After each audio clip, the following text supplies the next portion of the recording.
सुनो, आज तुमने खाना क्यों नहीं बनाया? अरे गिर गई थी जी और लग गई थी। अरे कहाँ गिर गई थी और क्या लग गई थी? अरे तकिए पे गिर गई थी और आँख लग गई थी।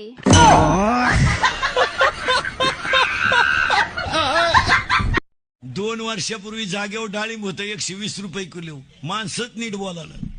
बायकोला स्कूटीन पोरीला लुना, बापन पोरे एकाच धाब्यावर. देवाच्या डोक्याच्या बाहेर झाले तर एकादशीला अंड्याच्या पोळ्या खायची. मग देवानं तेले नावाच्या रोगाला फोन केला. खंदूनच टाकली. स्कूटी गेली, लुना गेली. उरली होती तारत्याची क्वार्टर प्याला मोकळाच केला. मिस्टर आहेत ना, त्यांना मी किती वेळा सांगितलं बाहेर जेवायला जाऊया, बाहेर जेवायला जाऊया, तर ते नेतच नाहीत मला बाहेर जेवायला. अहो काय नाही, चटई घ्यायची नाही बाहेर बसायचं जेवायला, एवढं काय. तसं नाही बाहेर, मग? हॉटेलमध्ये.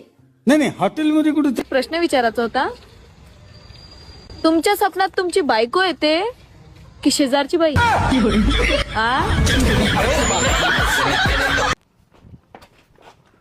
ओ सासूबाई, हे घ्या तुमची मुलगी. नको मला.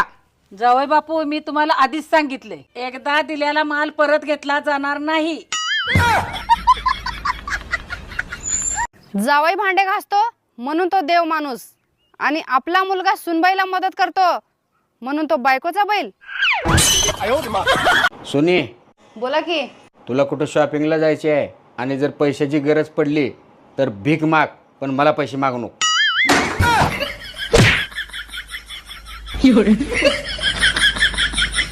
अहो ऐका ना, माझ्या मैत्रिणी यायला लागल्यात आहे सगळ्या घरी. तुम्ही कुठं जाऊ नका, घरीच थांबा बरं.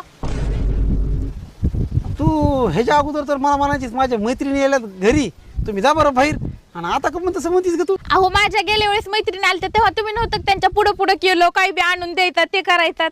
माझ्या मैत्रिणी काय म्हणल्या माहितीये का, अगं तुझा तो घरातला नोकर नाही का, तो लय चांगला आहे, लयच कामाचा आहे बघ, त्याला कामावून काढू नको. आता त्यांना तुम्ही नोकर वाटतात तर काय त्या तुम्हाला पटणार आहे? तर कशाला टेन्शन घेऊ रे का? मग मी आता टेन्शन फ्री झाले, राहा घरीच, मला मदत होती तेवढी.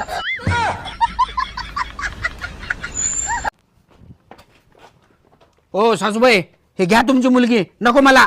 जावई बापू, मी तुम्हाला आधीच सांगितले, एकदा दिलेला माल परत घेतला जाणार नाही.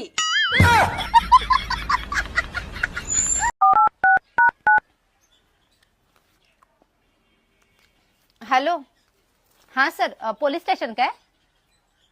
हां, ते गांधी चौकात सगळं सीसीटीव्ही कॅमेरे चालू आहेत काय?